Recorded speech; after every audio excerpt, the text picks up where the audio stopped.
주영진의 뉴스 브리핑 정치 여담 야담 본격적으로 시작해 보도록 하겠습니다. 이재명 민주당 대표 오늘 재판에 출석했다. 선거법 위반 혐의로 재판에 출석했다는 소식 조금 전에 여러분께 간략하게 전해드렸는데요. 그 전에 법원에 출석하기 전에 민주당 최고위원 회의를 직접 주재했습니다. 이 자리에서 이재명 민주당 대표 윤석열 대통령의 3.1절 기념사 상당히 강하게 비판했습니다. 그리고 국가수사본부장에 임명됐다가 아들의 학교폭력 문제로 임명이 취소된 정순신 변호사 문제와 관련해서도 윤석열 대통령 정부 여당을 강하게 비판했습니다. 그런데 그 비판의 강도가 예전보다 한층 강해졌다는 평가가 나오고 있습니다. 윤석열 정권의 역사관이 묵과할 수 없는 지경에 이르렀습니다. 일본의 잘못을 합리화하고 협력을 구걸하는 것은 학폭 피해자가 가해자에게 머리를 조아리는 것과 같습니다. 정부 여당의 대일 저자세와 굴종을 지켜보면 이 정권이 과연 어느 나라의 이익을 우선하는지 의심스럽습니다. 오죽하면 이번에도 천공이 시키더냐라는 세간의 비판까지 나오고 있습니다. 정순신 사태에 대해서 윤 대통령이 학교폭력 근절을 지시했습니다. 일면 맞는 말일 수도 있지만 번지수를 잘못 찾았습니다. 이번 사건은 대통령 측근 검사들은 정해진 원칙과 절차의 예외라는 검사 독재 정권의 오만한 특권 의식이 빚은 참사입니다. 검사가 아빠면 학폭을 저질러도 명무대에 진학하고 퇴직금도 50억씩이나 받는 검사 아빠 특권 시대에 종지부를 찍어야겠습니다. 예. 이재명 민주당 대표의 윤석열 대통령 비판 발언 여러분 들어보셨습니다. 여러분 생각은 어떠신지요? 이 발언을 하고 나서 이재명 대표는 곧바로 서울중앙지방법원으로 이동을 해서 선거법 위반 혐의에 대한 첫 공판에 출석했습니다. 기자들이 얼마나 많은 질문을 쏟아냈을까요? 오늘 재판 앞두고 계신데 신경은 좀 어떠십니까? 재판에서 어떤 부분 집중적으로 소명하실 예정인가요? 재판부에서 좀 어떻게 소명하실 계획이세요? 정기소라고 말씀하셨는데 어떤 부분 중심으로 좀 소명하실 계획이세요? 검찰 논의에 좀 어떻게 대응하실지. 법정이 공개돼 있으니까 법정에서 취재를 하시는 게 좋겠습니다.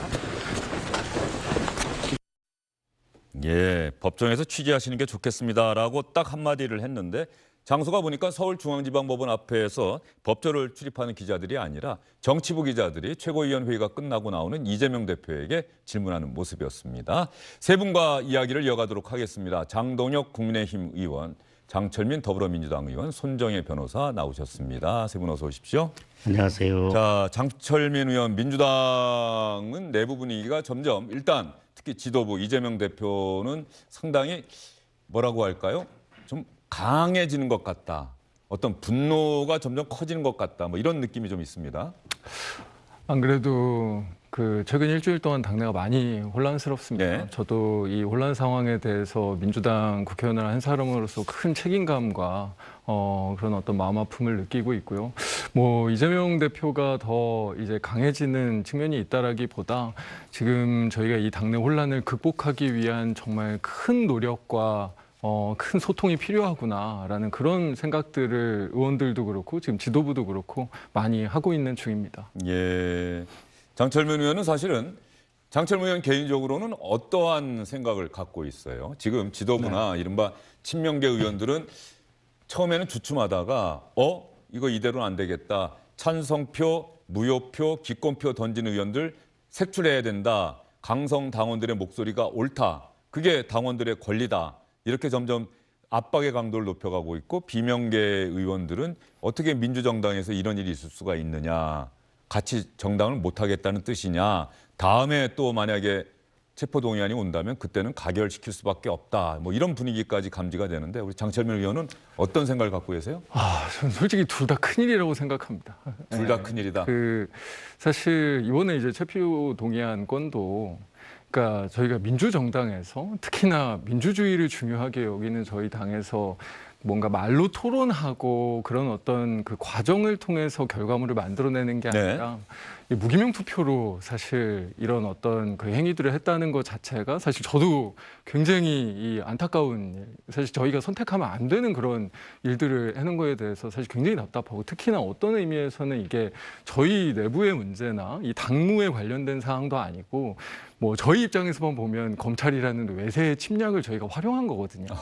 그래서 사실 이런 어떤 일들이 벌어지는 게 맞나라는 안타까움이 있으면서 또 그거를 가지고 굉장히 사실은 거의 당일 쪼갤 듯이 니들 나가라라는 식의 이 과하고 잔인한 공격들을 해나가는 것도 이게 사실은 진짜 이 민주주의를 지켜내야 되는 민주당의 일이 맞나. 이 당내 민주성을 회복하지 못하고 우리가 미래가 있을까라는 그 자괴감이 사실 요즘 많이 드는 상황이라 진짜 지금 필요한 건 다른 게 아니라 당내 민주주의 회복인 것 같습니다. 예. 정말 터놓고 사실 뭐 구체적으로 체포동의안건이나 이런 거에 대한 이야기를 그게 뭐 누가 잘했다, 누가 잘못했다 이런 걸 떠드는 게 아니라 지금 우리가 이 민주주의를 회복하고 윤석열 정부나 정치검찰이 취하는 이런 말도 안 되는 일들을 어떻게 막아낼지에 대해서 좀 더 합리적이고 민주적인 이 방법들을 찾아나가는 노력들을 더 열심히 해야 되는 게 지금으로서는 훨씬 중요한 일이다. 뭐 어쨌든 간에 당 상황이 참 걱정된다. 너무 걱정되고 예. 아주 답답합니다. 예.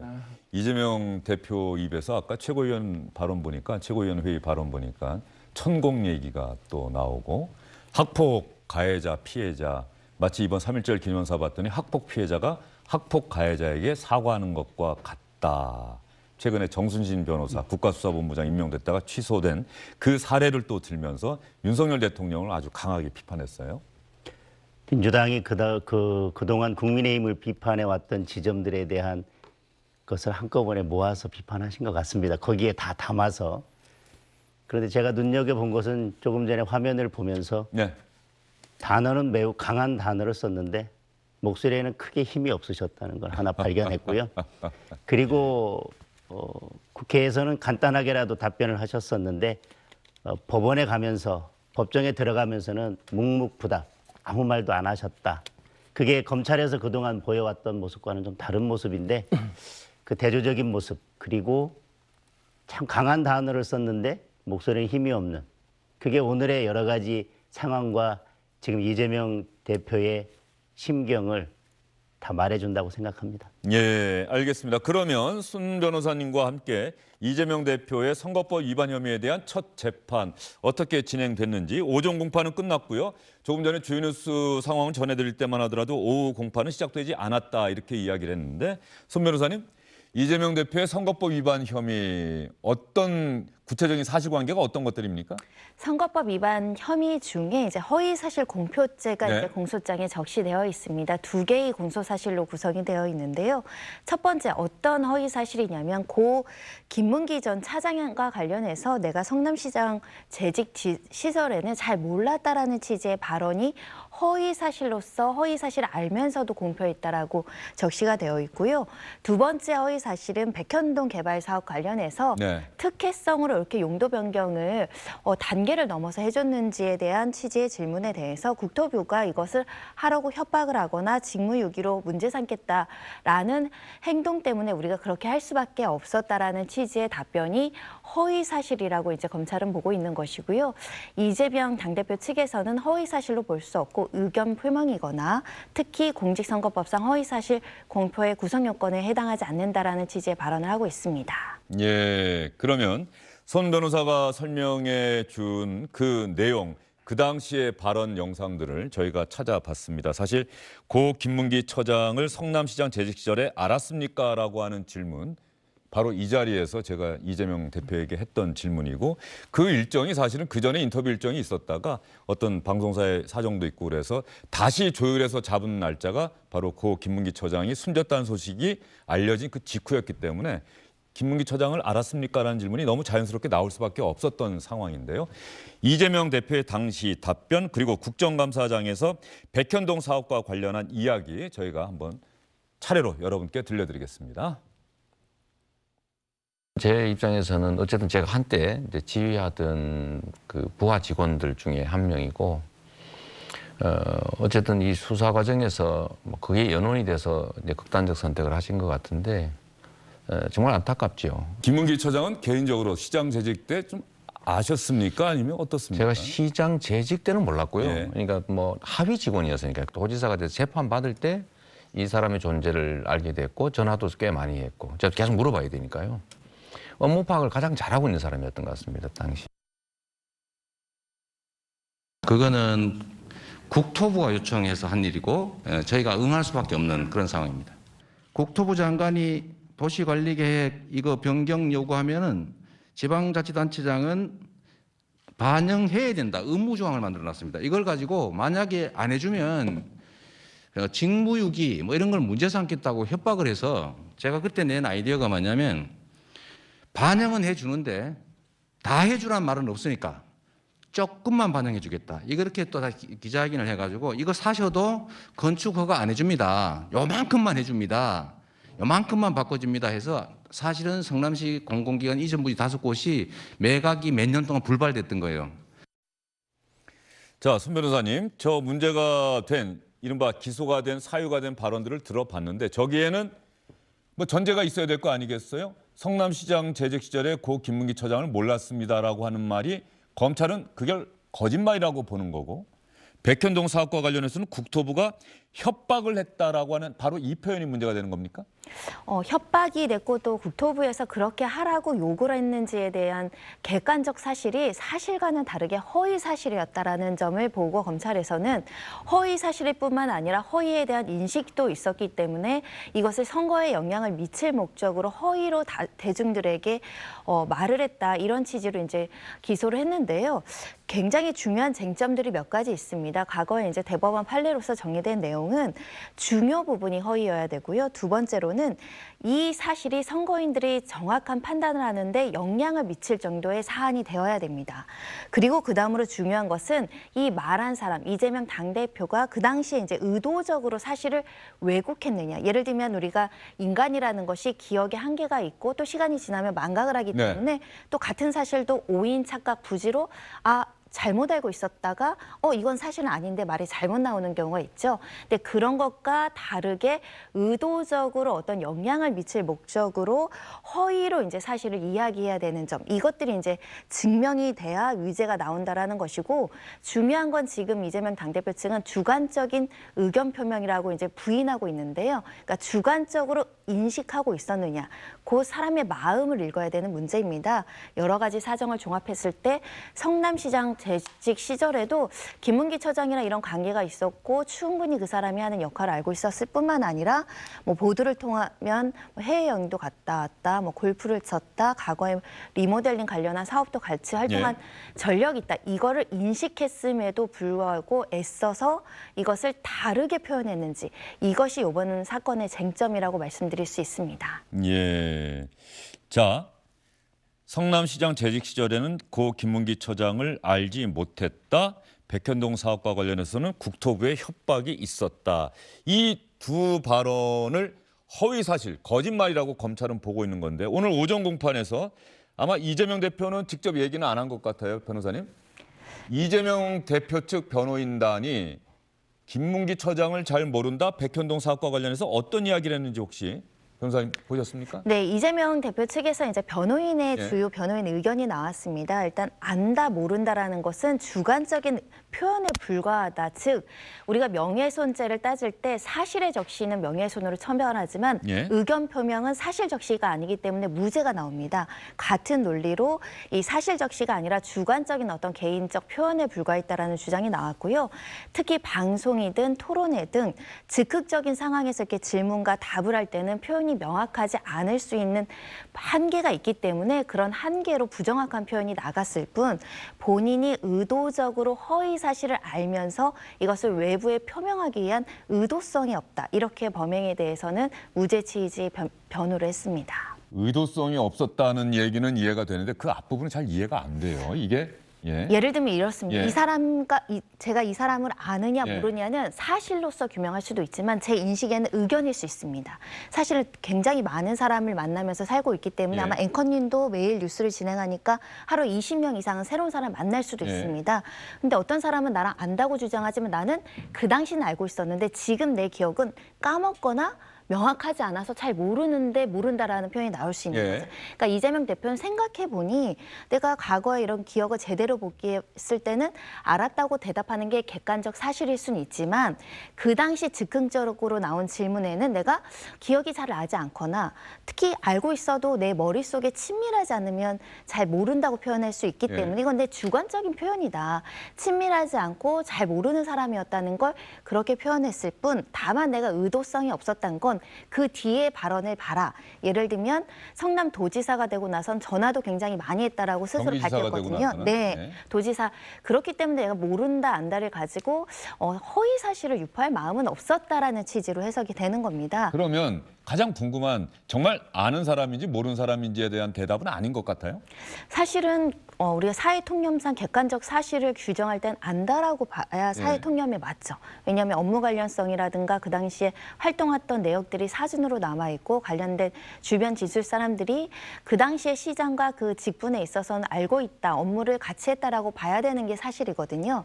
다만 그거를 이재명 당시 당대표가 알고 있었느냐. 그게 중요한 겁니다. 예. 가장 뭐 단순하고 분명한 것은 알았느냐 몰랐느냐.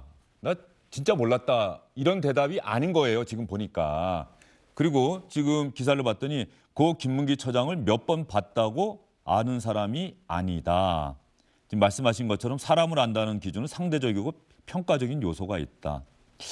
참 이 법정에 가면은 이게 같은 하나의 팩트를 놓고 이야기를 하는데 변호인단이나 검찰이 하는 얘기가 대단히 이걸 법리적으로 유죄를 받기 위해서 무죄를 받기 위해서 참 우리 보통의 상식을 갖고 그 이야기를 들었을 때 잘 이해가 되지 않는 이야기들을 계속 하고 있다는 생각이 드는데 김문기 처장을 몇 번 봤다고 아는 사람이 아니다. 산하기관의 팀장만 600명이다.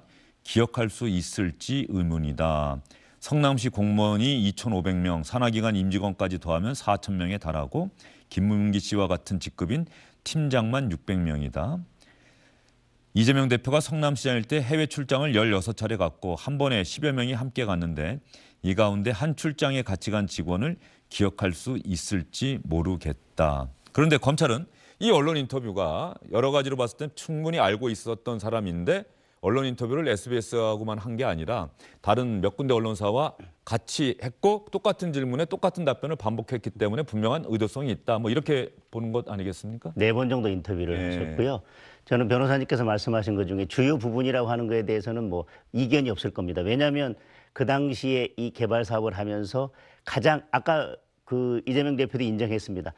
업무를 가장 잘 알고 있는 직원이었다. 네. 그 직원을 알았다면 결국은 그 사업 내용에 대해서 알고 있었을 것이고 공모 여부에 대해서도 아마 문제가 될 수 있기 때문에 그 부분을 부인한 것이고 백현동도 국토부에서 이건 뭐 강제로 시켰기 때문에 했다라고 하는 것은 내가 특혜를 주려고 했던 부분이라고 했던 것은 아니라고 하는 변명이기 때문에 둘 다 중요한 부분이라고 생각합니다. 그리고 그것이 선거에 있어서 유권자들의 판단을 잘못하게 할 수 있는 우려는 충분히 있다고 생각합니다. 다만 지금 이 부분에 대해서 직원이긴 하지만 잘 모른다라고 하는데 사실 2009년부터 유동규 씨와 김문기 씨가 같이 성남시 아파트의 리모델링 사업을 추진하면서 알게 됐고 그때부터 사실은 이재명 시장과 알면서 여러 토론회에도 같이 참여했고 이재명 대표가 인정한 것처럼 김문기 씨는 그 대장동 사업이나 이 사업에 대해서 가장 잘 알고 있었던 핵심 직원입니다. 그런데 검찰은 여러 차례 직접 보고를 받았다는 것입니다. 이재명 대표가 성남시장 시절에.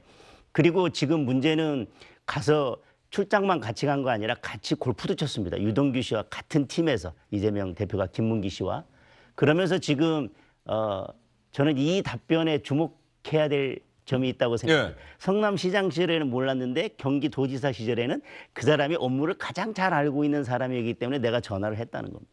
그런데 왜 성남시장 시절에는 업무도 보고를 받았고 직접 결제도 했는데 왜 그 사람의 존재에 대해서 그렇게 알지 못했을까? 그 이야기는 성남시장 시절에는 내가 그 업무의 시장으로서 전혀 관여하지 않았다고 하는 부분을 강조하기 위해서 그때까지 몰랐고 경기도지사 시절부터 내가 연락을 많이 취했다라고 하는 것으로 들릴 수밖에 없다고 생각합니다. 예, 장철민 의원은 혹시 뭐 더 하실 말씀 있으세요? 아니 근데 저는 사실은 이 재판의 본질부터 조금 생각해 보셨으면 좋겠어요. 정말로 이렇게 법리적으로도 사실은 그냥 대선 후보는 그만두고 저희 같은 국회의원이 이 정도 수준으로 검찰이 기소해도 야 이거는 검찰이 너무 의도를 가지고 사실 하는 거다라는 생각이 들 정도의 사안이거든요. 이 정도의 말실수를 특히 방송이나 뭐 토론이나 여러 인터뷰나 이런 데에서 안 하는 선출직 의원이 뭐 선출직 의원이든 시장이든 대선 후보든 있겠습니까? 아무도 없죠. 근데 대선이 끝나고 나서 이 정도의 완전히 객관적이지 않게 말했다라는 사실로 대선 후보를 기소한다. 앞으로 이제 대선 치를 때마다 진짜 이만한 말꼬투리 잡아서 사실은 검찰이 기소하는 일이 반복될 수밖에 없는 상황인 거거든요. 이건 정말로 앞으로의 민주주의나 앞으로의 선거가 어떻게 될지 정말 참으로 답답한 이제 그런 수준의 지금 재판이 오늘 시작됐다라는 점을 시청자들께서 좀 분명히 알아주셨으면 좋겠고, 그래서 저는 이거는 진짜로 정치 검찰이 해서는 안 되는 가장 첫 번째 지금 짓을 한 사안이다. 라고 말씀을 좀 드리고 싶고요. 아까 변호사님 말씀하신 것처럼 손정혜 변호사님은 제가 손정혜 변호사님을 잘 알까요? 저 사실은 방송도 몇 번 같이 한 것 같은데 제가 잘 모르거든요. 물론 앞으로 잘 알 수도 있겠죠. 어떤 시점에. 예, 이거 원래 이 관계라는 게 그런 거 아닙니까? 그러면 제가 가령 지금 손정혜 변호사를 아십니까? 라고 얘기하면 뭐라고 답변하십니까? 아마 변호사님도 그렇고 저도 그렇고 잘 모른다고 답변할 겁니다. 예, 그리고 만약에 제3자가 방송에 같이 출연한 화면, 사진을 딱 캡처를 그렇죠. 해서 예. 같이 방송에 출연했는데 어떻게 모르느냐. 모를 수 있냐. 예. 잘 알 수밖에 없지 않냐. 그러면 이렇게 이거는 얘기하면 이제 주관적인 의사 이 부분을 법이라고 하는 객관적 잣대를 대서 과연 따질 수 있느냐 뭐 이런 취지의 지금 바로 그런 말씀이시네요. 말씀을 예. 드리는 거죠. 저희가 특히나 저희처럼 많은 일들을 하는 사람들은 사실은 그게 관료들이 됐든 아니면 민원인들이 됐든 엄청나게 많은 대면 보고들을 받고 함께 일을 합니다. 그중에 어떤 사안에 대해서는 나중에 되게 잘 알게 돼요. 같이 일들을 이제 계속 해나가면서. 처음에는 잘 모르죠. 그냥 어떤 현안 때문에 지나가면서 본 것 같기도 하고 안 본 것 같기도 하고 약간 이런 수준이었다. 주관적인 잘 알게 되는 요건이기 경우도 때문에 사실은 그 부분에 대해서 검찰은 충분히 고려했을 것이고요. 기소하면서 그 부분에 대해서 가장 중점을 두었을 것입니다. 다만 검찰의 입장은 우리가 안다고 하지만 그 사람에 대해서 잘 알지 못하는 경우도 있고 여기서부터 여기까지 스펙트럼이 다양하지만 김문기 씨의 경우에는 이재명 대표로서는 성남시장 당시에 여러 사정들, 검찰이 나열하고 있는 여러 사정들이 있습니다. 그 사정들에 비추어 보면 부하 직원으로서 긴밀하게 업무에 관여하면서 보고받고 서로 의견을 나누고 그다음에 같이 해외여행 가서 같이 골프도 칠 정도로, 그리고 그 전부터 사실은 성남시장 되기 전부터 리모델링 사업, 그리고 이재명 성남시장이 성남시의 리모델링에 대한 공약을 하면서 사실 유동규 씨하고 만나게 된 것이거든요. 그러면서 같이 그 운동을 하던 김용 씨도 알게 된 것이고, 사실 김문기 씨도 그때 같이 그걸 했다는 거거든요. 근데 유동규 씨, 김용 씨에 대해서는 그런데 왜 같이 그렇게 했었고 그 사업에 핵심적으로 관여해서 보고받고 했던 왜 김문기 씨만 모른다고 할 것인가. 그리고 이 수사가 진행되니까 김문기 씨가 어쨌든 어떤 경우에서는 사망을 했는데 국민들이 그 정도로 의혹을 갖는 이 사망에 대해서는 어떻게 해명을 할 것인가. 그러니까 그냥 알 수도 있는 사람, 내 직원 중에 한 사람인데 내가 언제 한번 봤을 수도 있죠. 이렇게 답변하기에는 이 사건은 너무 거리가 멀다라고 생각해서 판단해서 저는 검찰은 기소했다고 봅니다. 예, 그러면 변호사님, 자 이게 역대 선거법 위반과 관련한 재판의 판결문 뭐 저도 많이 읽어봤었는데 이제 고비가 있네요. 일단 알았는지 몰랐는지에 대한 재판부의 판단이 나오겠죠. 그리고 몰랐을 경우에는 정말 몰랐다고 한다면 당연히 이 혐의는 뭐 기각이 되겠죠. 그런데 알았다고 하더라도 그것이 이 허위 사실을 공표를 했는데 그것이 선거 결과에 어느 정도 영향을 미쳤느냐, 뭐 이런 부분에 대한 또 판단이 그 다음에 또 이어지겠죠?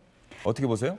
네, 맞습니다. 이 사건은 사실은 과거의 대법원 판례가 어느 정도 기준, 가이드라인의 판례, 선례가 있기 때문에 그 기준으로 이제 판단하면 무리가 없을 겁니다. 그 근데 기준이 혹시 이재명 대표가 경기도지사 무죄를 때 받은 확정 판결을 말씀드리는 건데 사실 유무죄가 엇갈렸던 판결이기 때문에 논란의 소지는 있고 또 소수 의견도 상당 부분 많기 때문에 뭐 그 대법원 판결이 유지될지 아니면 그대로 적용될지는 지켜봐야 되겠지만 일반적으로는 대법원 판례가 있으면 1심 판단은 그 기준에 맞춰가는 것이 일반적입니다. 권순일 전 대법관이 주심 재판관이었다는. 네, 일단은 이 재판에서 가장 중요하게 본 쟁점은 미리 준비했는지 여부입니다. 그러니까 계획성입니다. 저도 여기 주영진 앵커님한테 물어보고 싶은 게 김문기 제1처장에 대한 질문이 예상 질문에 있었느냐. 충분히 이재명 대표가 알고서 준비한 답변이냐 아니면 즉흥적으로 나온 답변이냐. 이거 굉장히 중요할 수 있을 것 같습니다.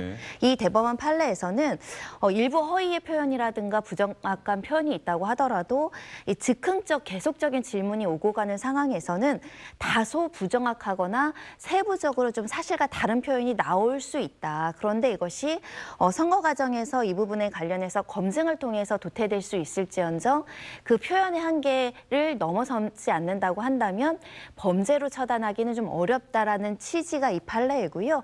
표현의 자유라든가 이 선거운동의 자유를 폭넓게 이제 보장해야 된다라는 취지로 이제 무죄 판결이 나왔었는데 또 중요한 것은 일방적으로 이렇게 허위 사실을 드러냈는가입니다. 그래서 준비된 발언이었느냐 그리고 그 준비된 발언이 구체적으로 사람들의 인식을 그릇되게 영향을 미칠 정도로 세부적으로 조금 사실관계를 드러냈는지 이런 것들도 굉장히 중요하게 보는 것이고요.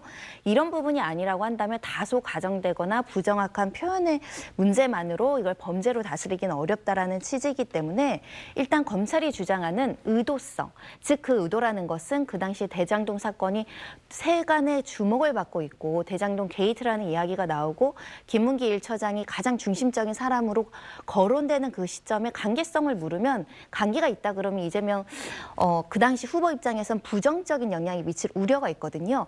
이걸 계산해서 계획적으로 이런 질문이 나오면 모른다고 대답할 수 있을 정도로 객관적인 상황이 마련된 상황에서 이런 답변을 반복적으로 했는지 이게 굉장히 중요한 게 아닐까 생각이 들고요. 네. 부정확한 표현은 분명히 맞는 것 같습니다. 객관적 사실을 복귀했을 때는 그 김문기를 잘 모른다라고 표현했었으면은 사실 기소조차 되지 못했던 사건인데 김문기를 모른다라고 얘기했던 것이 사실은 정말 철저하게 내가 뭔가를 감추려고 허위 사실을 말한 건지 아니면 나는 잘 몰랐기 때문에 뭐 그렇게 내밀한 사람이 아니었고 내가 친밀하게 생각하지 않아서 모른다고 답변한 것에 불과했는지 이게 굉장히 애매하고 어려운 숙제인데요. 지금 검찰과 변호인 측은 이걸 가지고 오늘 팽팽하게 공방을 한 것입니다. 자, 그런데 잠시만요. 변호사님, 지난번에 김영환 그 당시에 뭐 바른미래당 후보인가요? 그리고 이재명 후보 사이에 친형 강제 입원과 관련한 텔레비전 토론은 대단히 뭐 즉흥적으로 이루어질 수가 있죠. 그런데 이번에 언론 인터뷰의 내용은 네 군데 언론 인터뷰에서 같은 취지의 질문에 같은 답변을 했다라고 하는 것은 뭐 맨 처음에 인터뷰한 뭐 SBS는 그렇다고 쳐도 뭐 그 부분은 저희가 또 뭐 검찰에서도 예전에 뭐 의견 진술 요청 같은 게 있었는데 그분은 이 검찰 수사와 재판에 관련된 부분이기 때문에 그쪽에다 충분히 의견을 전달했다. 저는 그렇게 기억을 하고 있고요. 이 자리에서 말씀드리는 건 좀 적절치는 않은 것 같고. 그런데 우리뿐 아니라 다른 언론사에서도 같은 취지의 질문 그 이후에 계속했는데 계속 같은 대답을 했다라고 한다면 아까 그 대법원 판례와 딱 맞물려서 바로 연결짓기는 좀 무리가 아닌가 하는 생각도 좀 들어요. 네, 그렇습니다. 처음에는 즉흥적이었을지 몰라도 그 다음으로는 그 질문이 계속적으로 이제 던져질 수 인식하고 있었기 때문에 그때는 왜 표현을 수정하지 않았는지에 대한 질문을 변호인 측에서 합리적으로 납득 가능하게 해야 되는 것이 맞습니다. 다만 그 당시에 표현의 불명확성이 있다고 하더라도 어찌됐든 후보로서는 그 주장의 일관성을 유지해야 될 실익이 있기 때문에 굳이 이렇게 부정확한 표현을 바로잡지 않았다라고 변명할 가능성도 있지만 이 부분이 합리적이지 않다고 한다면 그 당시에 그 잘 몰랐다고 하더라도 주변에 물어보고 또는 참모들이 그 발언은 선거법상 문제가 있다라고 하면 충분히 수정할 기회가 있었고 해명을 해야 되는 거 아니겠습니까? 이 질문에 답을 명확하게 해야 되는 것이지요. 그게 해명되지 않는다고 한다면 좀 의도적으로 그릇된 사실을 유포했을 동기가 있다 이렇게 평가될 여지도 있습니다. 네, 장동희 의원님 아까 어떤 말씀하시려고 했는지 짧게 한번 얘기해 주시죠. 진행자께서 네 번이나 이어졌다는 말씀을 하셨고 사실은 토론회에서는 규범적인 내용을 예, 아니요로 묻는 경우들이 많습니다. 예를 들면 강제 입원을 지시했습니까라고 하면 내가 입원을 지시한 적은 있지만 나는 강제 입원이라고 생각하지 않는다라고 하는데 예, 아니요로 묻는다거나 간단하게 답하라고 하면 그걸 충분히 설명할 네. 수 없기 때문에 그렇지만 이 상황은 그런 경우는 아닌 것 같고요. 또 하나는 이런 허위사실 유포에 있어서 선거에 영향을 미칠 의도만 있으면 되지 실제로 그것이 선거에 영향을 미쳤냐 여부는 죄의 성립 여부와는 아무런 상관이 없습니다. 예. 안녕하십니까, 주영진입니다. 더 많은 뉴스와 라이브 이벤트를 보고 싶으시다면 화면 오른쪽을 눌러서 구독해 주시기 바랍니다. 저희 SBS 앱을 다운로드 받으시면 뉴스 속보 알림도 받아보실 수 있습니다. 텔레비전으로도 SBS 뉴스, 유튜브로도 SBS 뉴스 잊지 마시기 바랍니다.